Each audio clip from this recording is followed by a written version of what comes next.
Esse filme o quê?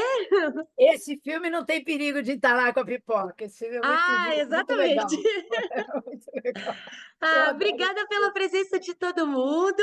Aqui o nosso professor também está na hora do recreio, né? Aí hoje é o último dia do nosso ciclo dos três encontros com cineastas iranianos, né? O nosso amigo Zé falou, mas parece que se deixar assim, parece que os cineastas vão estar aí. Mas era para ter essa ideia mesmo, né? Que os cineastas estão aqui. Pelo menos a gente dialoga com a obra deles, né? O Carlos Adriano fala isso. Não, o cara tá É lá, quase como se fosse. né? Tipo, você não pode dialogar com ele, mas É dialoga com a quase como obra, se né? fosse. Então, é isso aí. Então, eu vou passar a fala aqui para o Gabriel, dar uma introdução para o filme, depois eu paro de gravar, faço o teste, a gente assiste o filme e depois o debate. Beleza? Beijo. Tá Gente, boa ótimo. noite. Boa noite a todos aqui. Que legal, casa Boa cheia, noite. né? Bom, a gente vai hoje assistir o último filme da sessão dessa série que a gente armou, né, de cineastas iranianos, começando com Kiarostami, né, com Close Up, depois foi o Makhmalbaf com Salão do Cinema, e agora Tax Teheran com Jafar Panahi. A gente vai, acho que é interessante desse filme, não vou falar muito agora não, mas assim, pensar nessa trajetória, né, quem pôde assistir todos os filmes, né, de que vem vindo, né, do início dos anos 90, aí na meados dos anos 90, em homenagem aos 100 anos do cinema, e agora um filme de 2015, que já é um outro contexto, né? Esse filme foi filmado, esse cineasta desde 2010 foi condenado, digamos, a 20 anos à proibição de filmar, né, no Irã, e proibido também de sair. Ele ficou preso durante 90 dias, quando ele manifestou certa incômodo, da mesma forma que o Makhmalbaf em 2009, com a eleição que ia ter, uma eleição meio fraudada, e, né, ele estava apoiando o opositor, participou de algumas manifestações, de algumas coisas assim, e foi levado à interdição, né? E nessa interdição ele fez greve de fome, né? Parecendo o nosso Antônio Garotinho, mas acredito com mais legitimidade. Mas ele começou a criar, que a gente vai conversar. Não, obrigado, não precisa não. Ele começou a criar uma certa estética, né, nos filmes que vieram depois desse período de interdição, que dura até hoje, né? O Makhmalbaf conseguiu fugir do Irã e ele ficou preso lá no Irã, que ele foi preso mesmo, né? E depois que ele saiu da prisão, também teve um período de prisão domiciliar, que ele fez um filme também. Enfim, então vamos ver o filme com esse olhar de alguém que está proibido de filmar no seu próprio país. E depois a gente conversa mais sobre isso, fazendo link com os outros filmes que a gente viu. Tá bom, pessoal? Então vamos fazer o teste aí. Boa sessão para todos e infelizmente vocês não estão aqui provando da pipoquinha. Infelizmente. Ah, tem que vir, tem que vir. É uma delícia. Consegue pausar e voltar. E aí, pessoal? Pessoal que viu filmes. Vou tentar hoje ter um ritmo menos acelerado que ontem, anteontem. Acho que eu falei muita coisa, né? Mas dar um fechamento já, começar fechando? Os outros, né? Acho que essa luzinha foi boa. É melhor. Então, é um documentário comédia. Ou não teve muita graça?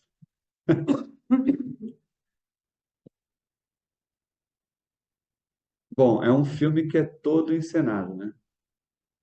O filme é todo encenado. Todas as pessoas são pessoas conhecidas do diretor. E ele fez essa trama e fez o que se pode chamar de um efeito documentalizante, né? Ele fez um efeito, sobretudo, na questão do tempo real, né? A gente tem uma sensação de que a temporalidade do filme é o tempo. Os cortes são muito. Tem uma continuidade. Os cortes são muito sutis, né? Ele tem três câmeras no carro. São três câmeras, se eu não me engano, Blackmagic, que é um tipo de câmera bem moderna, assim, bem standard do cinema, né? De um tempo para cá, ela virou o que foi a 5D algum tempo atrás, para quem conhece de câmera, assim. E é uma câmera portátil e muito potente, assim. Ela tem uma ótima qualidade. Então, ele pega um standard, né, cinematográfico e coloca ali né, como uma questão técnica importante, assim, né? Mas tem uma coisa assim, acho que tem algumas coisas que são interessantes, né? Como a gente estava vendo do Kiarostami, porque ele foi assistente de direção do Kiarostami, de alguns filmes. O Panahi foi assistente do Kiarostami, e inclusive o filme que ele faz no ano seguinte desse, que se chama Onde Está Jafar Panahi, é ele mesmo, né? Que ele repete esse dispositivo do carro, só que ele convida um outro cineasta para vir com ele no carro. E ele está indo para o túmulo do Kiarostami, que morre em 2016, né? E aí o outro diretor chega com uma flor e tal, que tem toda essa coisa que teve no primeiro filme, né? Que o cara vai levar a flor para a família também. E eu acho que tem esse recurso poético da flor, né? Que ele reutiliza, né, nesses filmes, esse agora também. Ele é um grande admirador do Kiarostami, né? Então eu tenho até para mim que ele pega muita coisa. Esse filme, por exemplo, ele tem uma coisa nesse ensaio que eu tinha trazido esses dias que eu esqueci hoje, que é o ensaio Caminhos do Kiarostami.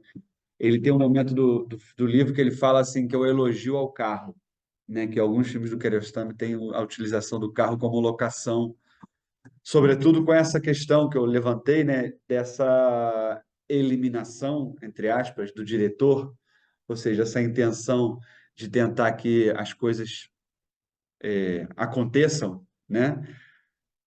O carro era um lugar muito tentativo a isso, sobretudo porque o diretor, por exemplo, em cena, né?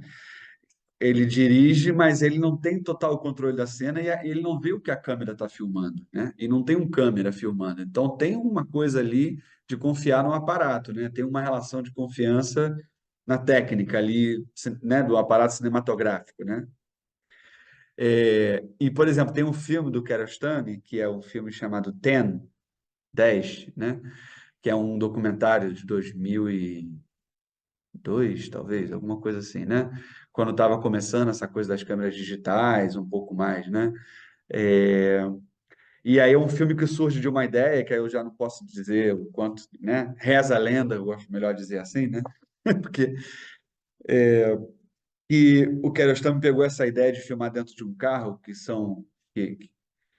conversas íntimas, é uma personagem mulher, né? É que eu vi esse filme há muito tempo, mas enfim, que a ideia surge de uma psicanalista que tinha sido interditada no sentido político da coisa, né? E que aí uma paciente foi até um encontro dela e teve um surto lá, dizendo, não, mas você tem que me atender e não sei o quê. E aí entrou no carro dela com ela, elas começaram a discutir no carro, e aí um guarda agente de trânsito chegou e falou que não podia ficar as pessoas dentro do carro conversando, e que elas começaram a andar, e que isso virou um mote para ele fazer um filme sobre isso, um carro deambulando e pessoas tendo conversas no âmbito íntimo, né, no âmbito íntimo. E bom, voltando, né, ao caso do nosso filme aqui, ele tem uma coisa curiosa, porque uma das coisas do elogio ao carro é que ele não tem um objetivo muito concreto, né? Ele está circulando, ele tá dando voltas, né? Tem uma coisa do pensamento criativo, né? Essa coisa também, o tempo espiralar, né? A coisa que vai e volta, né? Daqui a pouco, no final, ele volta aquelas senhoras que tinham ido lá na Ali Primavera por uma crença de um âmbito religioso ou poético, que seja, né? De que tinha que pegar o peixe, porque tinha que devolver o peixe para pegar outro novo, porque senão elas iam morrer, né? Uma coisa assim, que é isso que eu falei no primeiro encontro, né? A ordem dessas crenças, dessa coisa da poesia ou de uma certa crença religiosa, é uma coisa que permeia o imaginário, né? E que a coisa pode ser dita sem muito absurdo, né?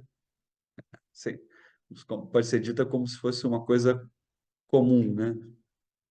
E é uma coisa comum, mas como isso está dentro do imaginário, né? Mas é interessante pensar porque é o seguinte, o Panahi, antes dele ser interditado, como eu falei, em 2010, que teve a prisão dele e tal, ele fazia filmes, ele tem um filme que talvez fosse o filme que eu possa passar aqui, mas eu decidi passar esse, que eu achei que fazia uma linha mais interessante de discussão. Ele tem um filme chamado O Espelho, né? E que é muito curioso porque é uma garotinha, tanto essa sobrinha dele, né? Que, se eu não me engano, é a mesma sobrinha dele, né? Vários dos personagens desse filme são eles mesmos. De novo, aquela questão, né? As pessoas atuando de si mesmas, né? Que é uma garota que está fazendo um filme e daqui a pouco a garota tem uma rebeldia. Não quero mais, começa a se incomodar com o processo do filme. E aí ela fala, eu vou embora desse filme. E aí o filme vira uma garota se rebelando contra o filme, quando era acompanhar uma garota que vai entrar. Não sei o quê. E aí o filme fica nesse impasse, né? E o filme continua, não continua.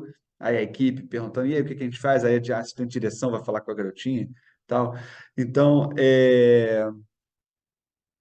ele filmava muito na rua, ele gostava de personagens, tipo, tem o outro filme que a mulher menciona aqui, Fora de Jogo, são mulheres torcedoras que querem ir ao estádio, e elas são proibidas de ir ao estádio, aí elas têm que se vestir de homem para tentar entrar no estádio, e o filme é um pouco sobre isso. Ele gosta de filmar pessoas do mercado informal, que entra nesse filme também, o cara que vende DVD pirata, né? Então ele gostava desses personagens populares, né? De filmar na rua, uma cidade pulsante, e daqui a pouco ele tem uma interdição sobre os filmes dele, que dizem que são filmes, que nem quando eu falei dos poetas, que são poetas que eram da libertinagem, que fala do amor, que fala do vinho, mas ao mesmo tempo são cultuados pela cultura popular, né? Então acaba se traçando assim, um paralelo no que ele se interessa, né? Ele se diz como se fosse um cineasta, né, dessa poesia popular, né? E aí ele tem essa interdição. Ao ter essa interdição, ele começa a fazer alguns filmes com como é que eu posso, com essa questão da que tem foi até uma pesquisa que eu fiz, um pesquisador chamado Breno Reis, lá do Ceará. Ele fez uma dissertação muito boa só sobre o Panahi e sobre ele, o que ele chama de cenas sob interdição, né? Por isso que eu estou usando muito essa palavra, né? E que ele cria um método a partir disso, né? Ele tem alguns filmes que ele fez, por exemplo, nessa época, 2015, ele tinha feito mais um filme, em 2011, que se chama Isto Não É um Filme, que é ele em casa se filmando. E aí faz uma ligação de voz com o pai dele, aí começa a conversar, e daqui a pouco ele começa a fazer uma memória dos processos dele, de filme, não sei o quê. Então de repente, ele se vê dentro de um campo da cinematografia que é a autoetnografia, né? Ele começa essa coisa da autorreferencialidade, de se filmar, né? Processos metanarrativos, de criar histórias onde ele... Aí tem um outro filme que ele, em 2013, que ele se relaciona como personagem, né? Ele se coloca no centro da questão, né? A diferença do Kiarostami, que expõe o outro é um impostor, que é o seu diretor, depois o diretor se faz o diretor, mas está expondo os outros. Se expondo, mas expondo os outros.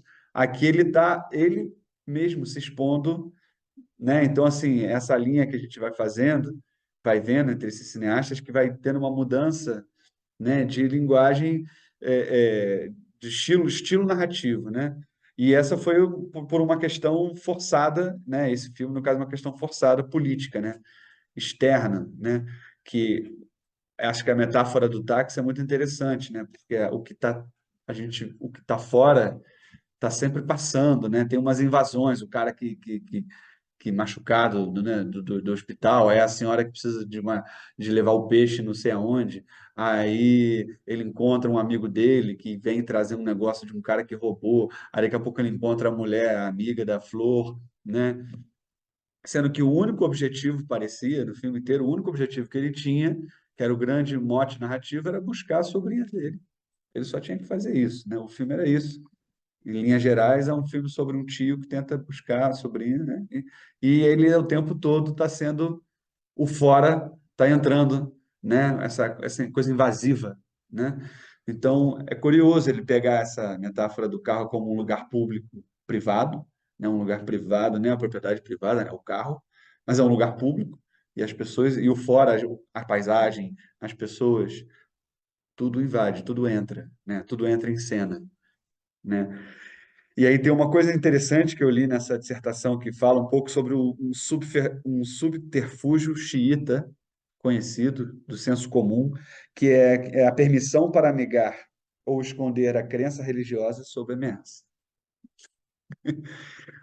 Que isso é uma coisa tida da religião, né, dos grupos xiitas, parece que são a minoria, né, os maiores, né? O Otávio talvez saiba melhor do que eu. É, Então, tem uma coisa da mentira que veio permeando os três filmes como um lugar de subterfúgio do cineasta, como uma potência do subterfúgio para poder fazer poesia, né? Para poder falar sobre a vida, para poder mostrar esse realismo, como é que ele chama? Realismo sórdido. Realismo sórdido. Então, tô sob ameaça, então eu posso mentir, né? Que você está fazendo? Está fazendo um filme? Não, não. Né? Ele faz um filme chamado Isto Não É um Filme, mas é um filme. Né? Aí depois ele vai filmar uma outra coisa dentro de um apartamento com uma atriz, né? Que aí é um filme que eu não vi, mas parece que tem toda uma questão é, de atuação e que ele chega quando ela está num momento de crise, aí ele meio que ao ele chegar, ela muda o seu momento de crise. E aí tem esse filme, que é um filme que ele depois, ou seja, se ele está desde 2010, ele está 5 anos sem poder filmar, sem sair do país. Ele foi proibido nesse meio tempo, né, de sair do país, inclusive para ir em festivais, que ele foi convidado. Esse filme, Isto Não É um Filme, ele conseguiu enviar num pendrive dentro de um bolo para Cannes, né? Então o filme passou em Cannes, porque mandou um pendrive dentro de um bolo. Então, são essas estratégias, né, que eu coloquei lá como o mote de hoje, né, para filmar em lugares comuns quando você está proibido, né? E tem uma coisa do espelho, né, que ele fala que é muito interessante, que ele diz o seguinte: se o realizador se olha no espelho e não consegue se convencer de si mesmo, ele tem um problema, né? Então ele tem ali essa questão de botar essa coisa, a câmera quase como lugar do retrovisor, né? Tem uma coisa de botar de novo essa câmera como um espelho ali também. Esse filme, Isto Não É um Filme também, ele fica usando a câmera como espelho. A gente viu ontem no filme, né, que o Mark Malbaf fala, né, que o cinema é um espelho que reflete, né, a, a cultura que, né, o povo ali. Então, não sei se vocês teriam alguma outra coisa. Tem mais coisa aqui para eu falar, mas é porque senão eu começo a enganchar uma coisa na outra, entendeu? Quero abrir também um pouco para vocês falarem. Pessoal de casa, tá? Querem falar alguma coisa? Marta, Helene, Luana? O pessoal Fale. ficou quieto. Eu queria ouvir mais o que É, você Alguém quer quer dizer. comentar? ó, acho que alguém vai falar aqui. A Eu Marta, queria né? ouvir Marta, mais pode sobre o falar. Gabriel. Eu queria ouvir Opa, mais sobre o Gabriel. Eu gosto muito desse filme. Eu vi no cinema, não me lembro se foi no festival. Quando passou aqui, eu assisti e eu gostei. E, assim, achei muito, muito interessante, né? É, e acho que o filme tem, assim, muita coisa. Uma coisa assim que eu observei, quer dizer, agora até perdi o que eu ia falar, é que nos três filmes, essa coisa do. Ih, caramba, perdi o que eu ia falar, deixa. Depois eu falo, porque eu vou ter que lembrar. É porque eu estava pensando em outra coisa. Só eu acho muito legal e acho que muitas questões assim aparecem. Muitas questões aparecem nos três filmes e que me chamou a atenção. Não sei, eu não conheço nada do Irã, a rigor, muito pouco, né? Só o que a gente lê pelo jornal. Mas essa coisa da presença do cinema na cultura, né? Que parece ser uma coisa muito importante nos três filmes, é uma coisa que se percebe, né? Mesmo que tenha sido tudo armado, né, nesse filme, no de ontem, essa coisa assim deles conhecerem os diretores, né, de serem figuras importantes na comunidade, né? Não sei se porque foram presos, se porque foram interditados, né? Mas assim, estou falando isso até em vista da nossa cultura aqui, né? Que se cultua muito mais, se conhece muito mais os diretores de Hollywood e de outros cinemas, do cinema europeu, do que os nossos. Acho que pouca gente encontraria um diretor nosso na rua e cumprimentaria, né, do cinema, eu acho. Então, acho que. E aquela coisa mesmo, né, de ontem, de todo mundo querer fazer cinema, das pessoas dizerem que amavam o cinema, mesmo que fosse um. O que que eu fiz, hein? Você fechou a câmera. Eu esbarrei aqui. Isso eu achei interessante, essa coisa nos três filmes, né? E queria ouvir mais o que você tem para falar. Eu não sabia que esse filme era todo armado, imaginava que tivesse muita um roteiro mesmo, uma coisa arrumada e tal, mas que ele não ele faz, ele denuncia, todo mundo denuncia, né? Porque todo mundo que entra no carro, quase todo mundo sabe que ele é o Panahi e vê a câmera e sabe que ele está filmando, a amiga dele, o outro cara que vende DVD também, né? É interessante. E acho que as questões políticas, culturais, assim, também aparecem todas nesse filme, né? Tudo dito, Uhum, nada pela boca dele, mas todo mundo fala sobre tudo, né? A advogada sobre as questões, o cara sobre os filmes que não chegam, né?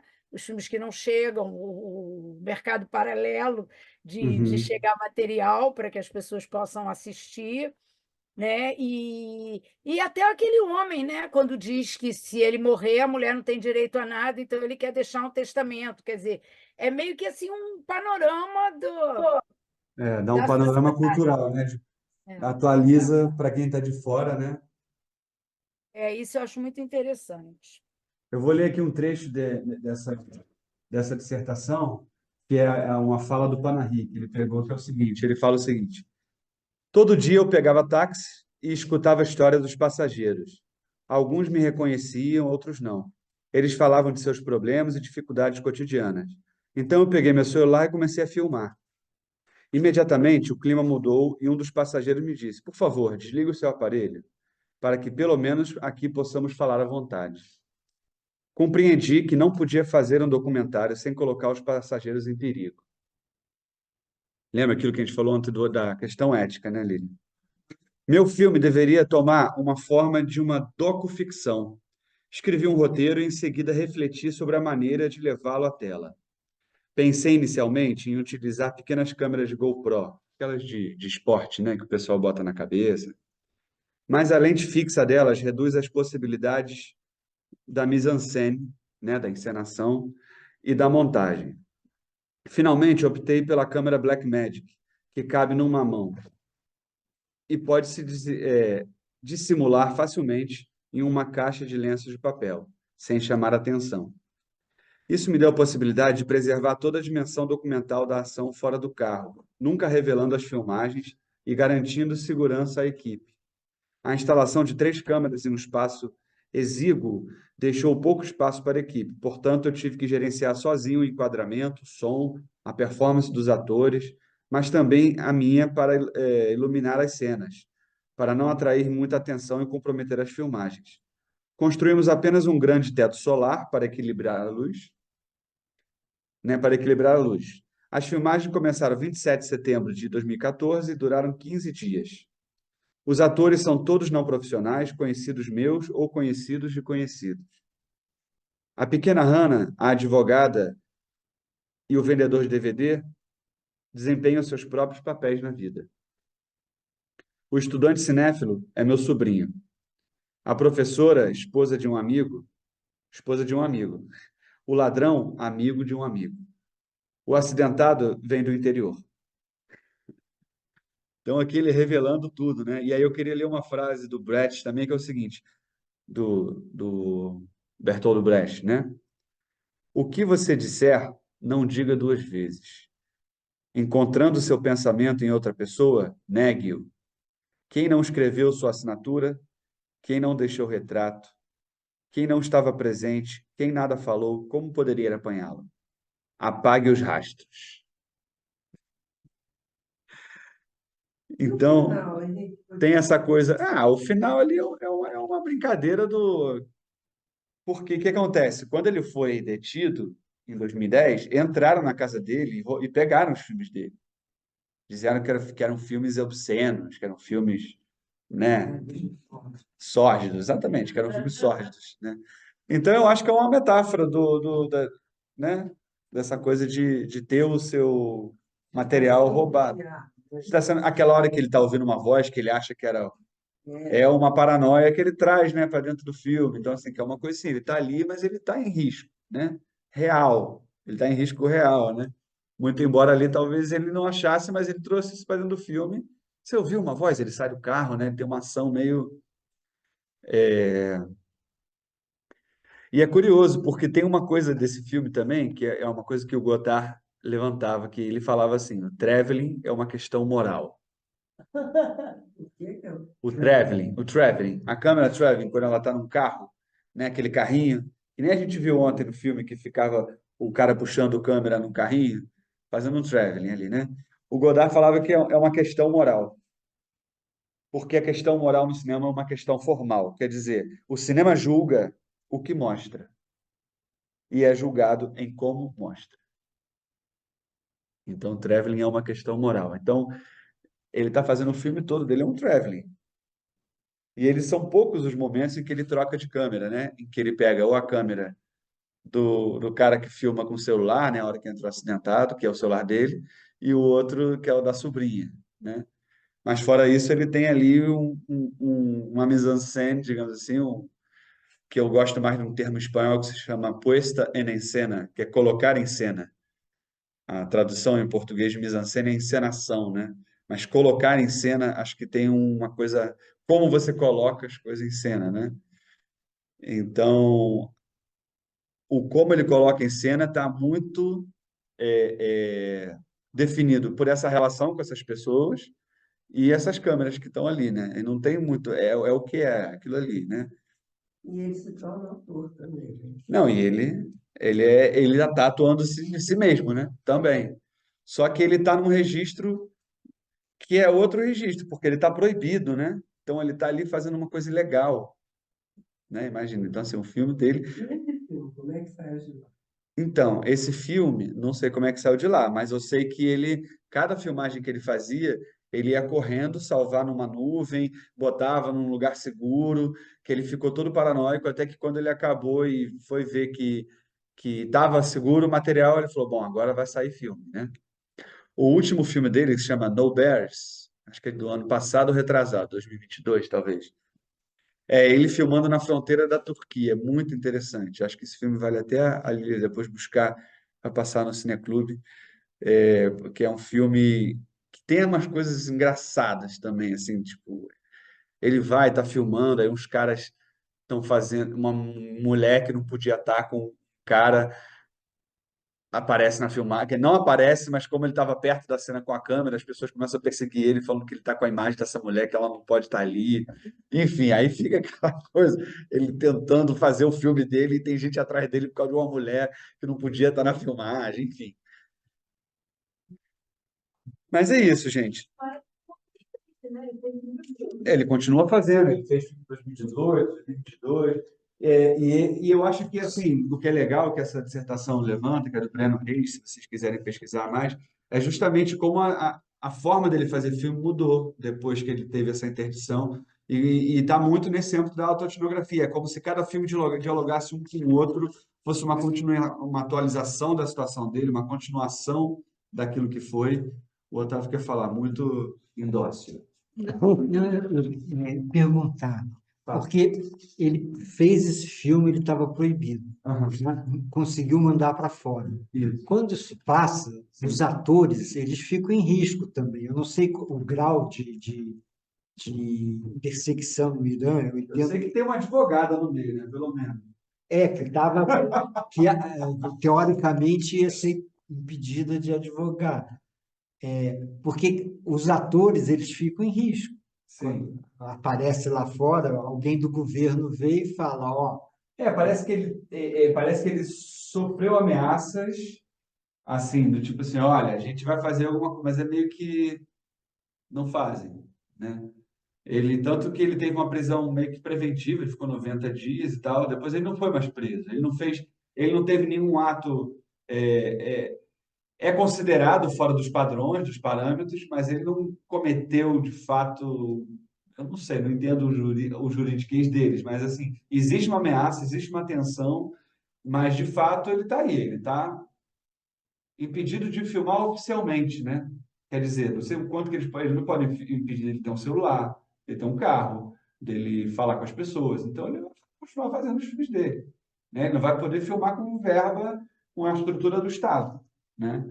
Então acho que é um pouco por aí. Se você quiser fazer por sua conta, faz aí, se vira, né? Se não for alguma coisa, imagino, militante diretamente dizendo esse governo não pode, o fulano de tal, falar nomes, né? Aí eu acho que pode ser o problema tá um pouco por aí. Eles ficam numa certa ameaça, mas também até que ponto é interessante para eles ter uma pessoa com projeção internacional sendo perseguida pelo Estado? Porque quando ele foi preso, parece que a Juliette Binoche, o próprio Steven Spielberg saíram em defesa dele, né? Ou seja, o que que ele fez e tal. Então, assim, existe uma pressão internacional, existe uma tentativa de dizer que é uma democracia teocrática, então existe uma democracia, né? Então, se a pessoa não for, acho que violentamente frontal ao governo, deve rolar uma vista grossa. É tipo o momento de abertura, né, da nossa ditadura, quando começou a abrir, né, nos anos 70, ali para quando o Glauber Rocha começou a ter um programa de televisão, né, daquele final de 78 até 84, que foi aquele período de abertura, deve ser um pouco assim, né? Assim, você pode mostrar insatisfação, mas contanto que você não dirija o seu descontentamento. eu não conheço muita situação do Irã, mas outro dia, por exemplo, eu fiquei assim, impressionado, porque tinha um rapper qualquer que foi defender uma mulher que se recusou a usar véu e que tinha sido punido, e o cara foi condenado à forca. Então, um cara desses que assim, comanda um filme que tem alguma crítica, porque tem um cara que vende coisa proibida, blá, blá, blá, blá, blá, Mas por outro lado, por ele ter uma pessoa de projeção internacional, como o É. Gabriel falou, não pode também sair fazendo qualquer coisa com E ele. eu imagino que nesse caso envolva uma questão religiosa com a mulher, que deve ser uma coisa que fere princípios básicos, entendeu? Tipo, sei lá, adultério, né? Então, assim, é muito, não, sim, mas é muito rígido a questão com as mulheres, mais, né? Então, ele também é isso, ele é um homem, né? Então, ainda que sendo perseguido, ainda ocupando certos privilégios, né? Imagino, pô, tô aqui chutando, mas fora essa coisa da pressão internacional e tal.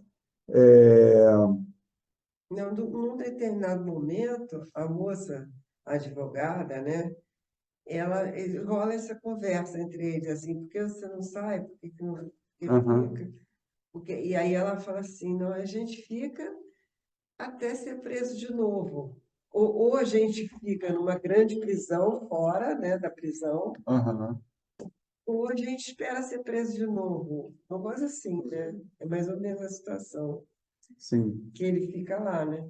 Ele está numa grande prisão, fora da prisão, e ao mesmo tempo ele está transgredindo até certo ponto, então é como se ele estivesse esperando ser preso de novo, mas que ele não pode deixar de fazer o que ele faz. não pode, é o que ele sabe fazer, né? E é isso, ele deve estar construindo aí uma trajetória, né? Que é um pouco essa coisa do carro, a gente não sabe onde vai dar, né? É. O importante é o trajeto, vamos marcando, vamos cartografando esse trajeto, né? É uma forma de dizer que ele também está fazendo uma cartografia interdição, né? Fazendo esses É, filmes. que é uma forma de Porque se quando ele defender. está marcando, cada filme que sai, ele atualiza, né? Qual é o estado do cineasta filmar enquanto proibição, né? Então, também não deixa de ser um gesto de mapear uma situação, né? No estado da arte. Mas eu acho que é isso, gente. Acho que hoje também é sábado, né? Estamos chegando no nosso horário. Uma última coisa que eu queria dizer disso, da questão do espectador, só para amarrar final, sabe aquele documento que você está escrevendo? Final um, final 2, agora é final. Que é o seguinte, o espectador, né, desses filmes, que pode até ser chamado talvez de um anti-espectador, porque o espectador no seu bom lugar é aquele espectador que senta confortavelmente, que não, que não vai ser exigido quase nada a não ser acreditar naquela história e mergulhar naqueles encantos. E esses filmes eles estão justamente descolocando, trazendo um desconforto para o nosso lugar, para julgar, né?